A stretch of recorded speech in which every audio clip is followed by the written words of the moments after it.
Son, you better hope you ain't 20 inches, and by the looks of it, you are.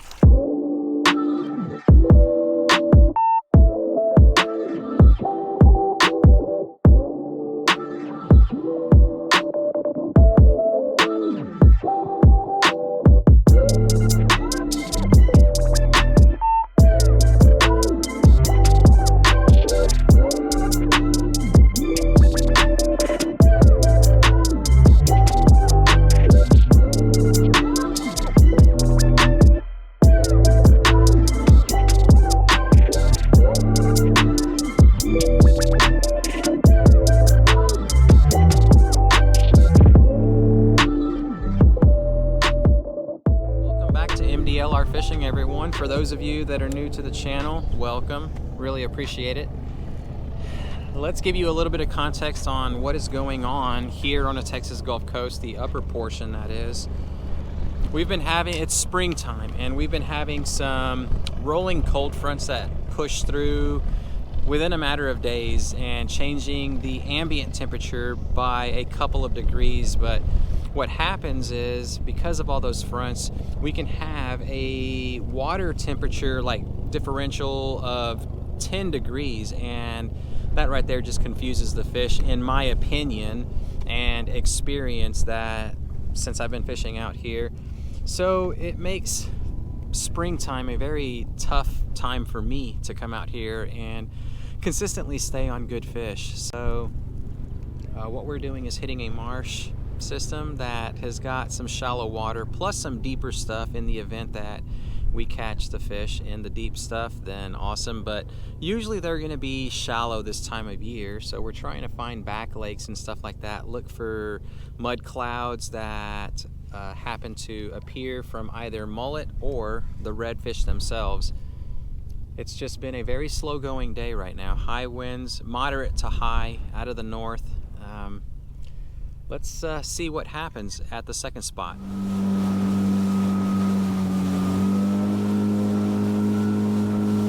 So let's see what these back ponds can do for us. Maybe the ditches, hit a couple of drains, fan cast them, and see if we can put these bugs in front of a red, because I've been missing those fellas. Let's see what happens.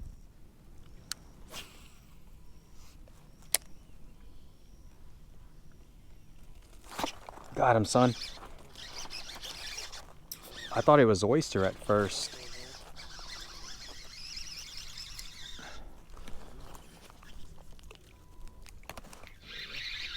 I don't know what it is though. It's a nice little red. Ooh, ooh, watch out.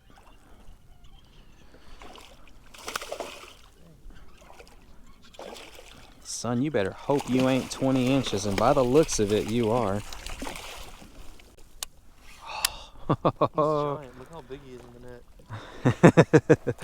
net. Yeah, y'all. So we tried to pull the switcheroo ski on y'all. We left the bigger net at home so that we can make our fish appear to be bigger than what they really are inside this tiny little frabill net. Let me have the measure device, son.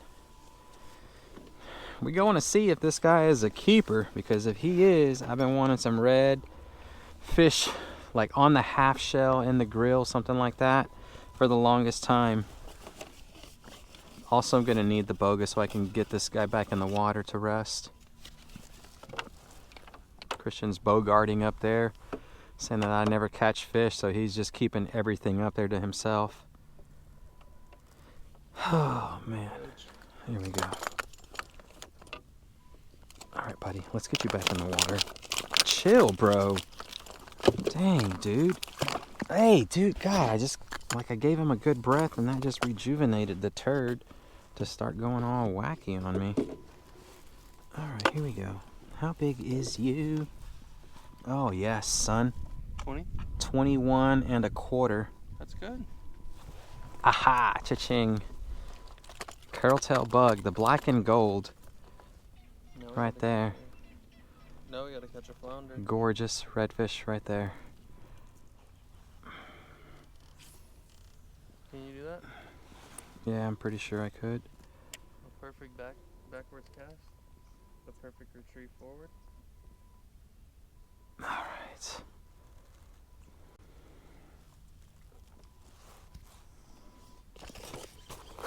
You got one too? Yeah.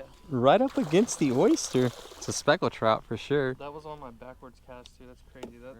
There it is, y'all. 21¼ inch on. Oh, you know what? It's not a curltail grub. This is the flats bug right there in the black and gold.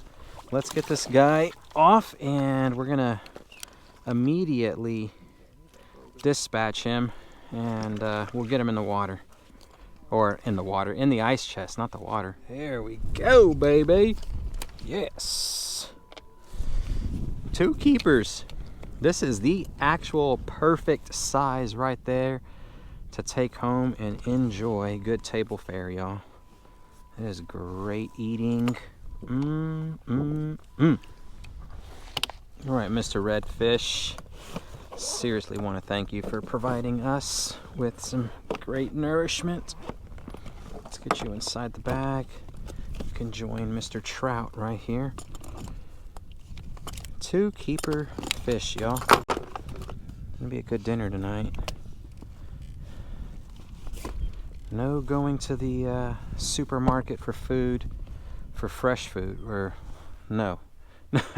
No going to the supermarket for fresh fish for our family. That's the benefits of living along the coast. You can come out here and catch your own seafood fresh, and it is so much more tastier than supermarket fish. There is definitely a big difference in taste. We finally made it back home, got the redfish and speckled trout, which the speckled trout I'm not really gonna do much of anything with. That's Christian's fish, but I gotta hurry up and get this red filleted. Do sort of a late lunch type thing and maybe early dinner. Let's get this guy filleted up and we'll get it right onto that cast iron.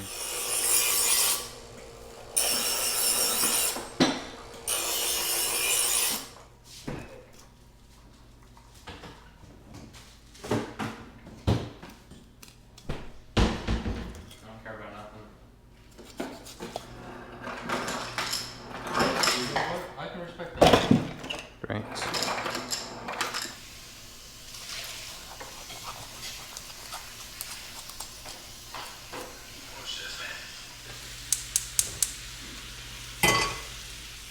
So we'll get this pan hot, and then we'll throw our olive oil and butter in there.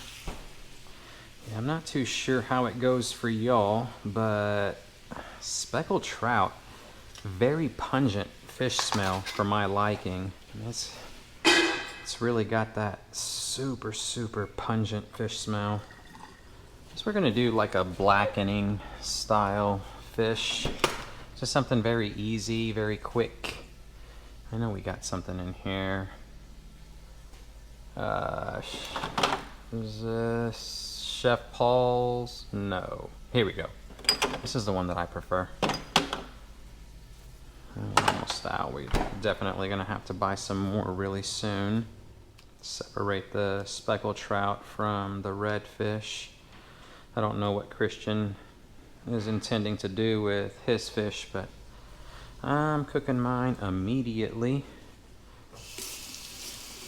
And once you fillet them, just get some moist paper towels is what I do, and it'll hold in the fridge for, not a complete day. I mean, it will do it for a complete day, but overnight it'll keep them fresh and moist still. So just do something like that right there on a moist paper towel, and as long as it stays moist, and when you check on it later on, it should still be good. Let's find us a spot to get this going. Drain out all that water. There we go. All right, skillet is hot. It's already smoking. All right, we got that vent fan on, so I apologize in advance. Y'all should still be able to hear me. We got the good mic on. The lav mics work exceptionally well. All right, we're gonna get this guy just super golden hot. Let's get this lathered up with some blackened seasoning. Yeah, I'm definitely gonna have to go buy another bottle of this. I didn't realize that we were out. We use it a lot for fish. There's a really great taste to it. And this is as simple as it gets. Just fresh caught redfish fillets. and just throw it inside the cast iron. You're gonna be good to go. I mean, this is really darn good, great tasting too. I don't recommend doing it indoors though, like when you blacken fish, unless you got a really awesome, what is that called? The vent fan to capture all that smoke and get it out of here, because it will smoke. It's just one of the processes of using cast iron skillets. They have to get super hot, and then the minute that you put your oil in there, that stuff will start smoking immediately. If you do just straight butter, then it's really gonna smoke bad. Your butter may burn too. This is it. We are done. Out of blackened seasoning. Some olive oil. See how it's starting to smoke? That is ready to go. I mean, that is super darn hot. May look like a lot of butter, but that's just because we've got several, like 4 fillets that we got to get through, and I don't want to have to add butter again.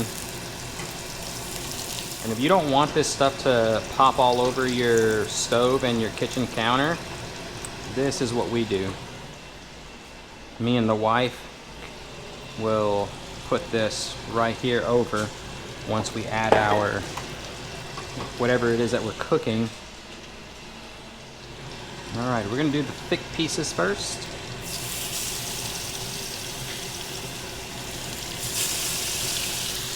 It's not gonna take long to cook that as well.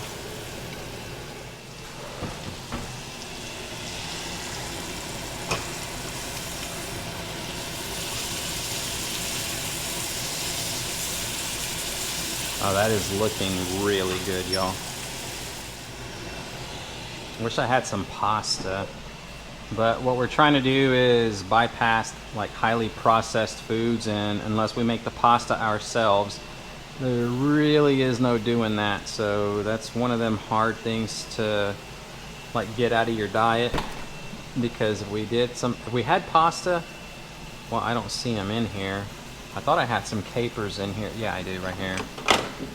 You can take these capers with maybe some shallots and some other stuff that you dice up really quick, and you can make yourself a nice like blackened redfish with pasta. Oh my gosh, I can't believe I just did that. I already did like halfway through the cooking process. I thought I was recording.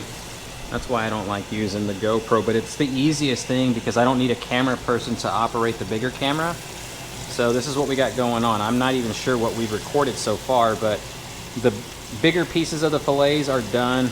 The small pieces went in, which is the tail side. 1 minute on one side. We just flipped it a few seconds ago, and this should nearly be done. Let's kill the fan.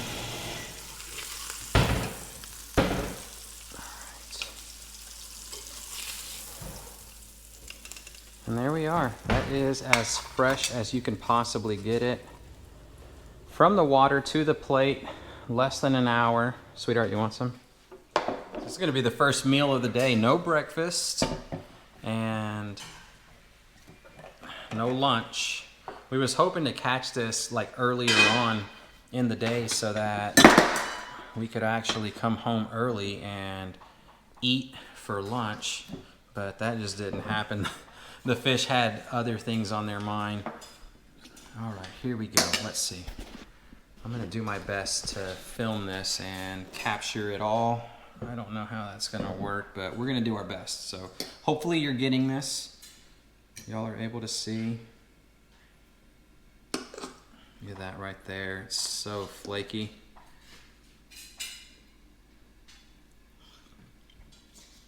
My gosh.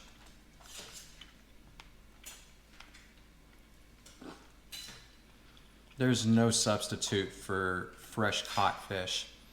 I don't care which restaurant you go into, unless you're spending like top dollar, because the restaurant is paying a local fisherman to go out that day, catch the fish, bring it to them early in the morning, and they can put it on the dinner menu that night.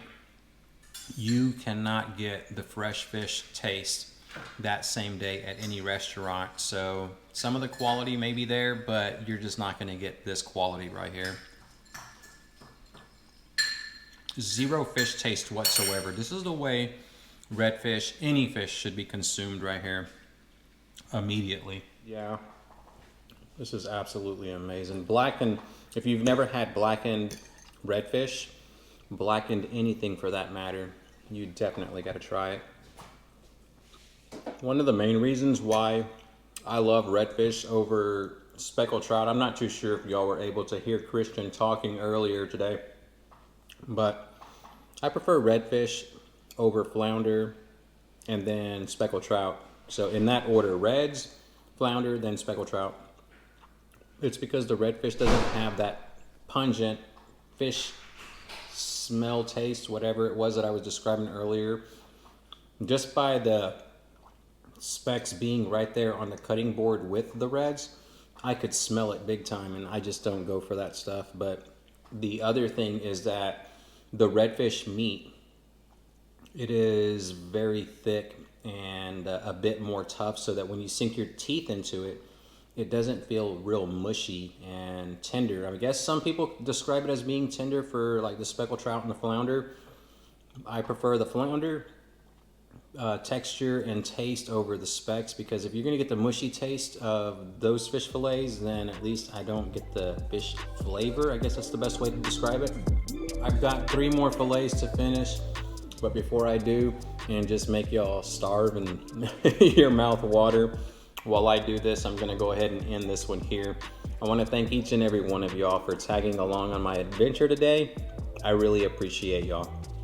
Also, for everyone out there, all the viewers and patrons who showed up to the Houston Fishing Show this weekend, thank you so much for that show of support. It is truly flattering to know that a simple fisherman, somebody who isn't a pro, all I do is go out there and I take the camera along to film these adventures, and all of y'all standing behind me lets me know that I'm doing something right just by going out there and doing what it is that I do. I could not do it without y'all. You probably heard me say it over and over and over again as I shook your hand, talked to you. I honestly could not do this without your love and support, so I truly appreciate each and every one of y'all. I hope you enjoyed this one. If you did, don't forget to click that thumbs up button. And if you have any questions, comments, anything like that, drop those down below. For all of y'all wondering about the gear that I use, that's all linked in the video description down below, so check it out. And until next time, tight lines, y'all.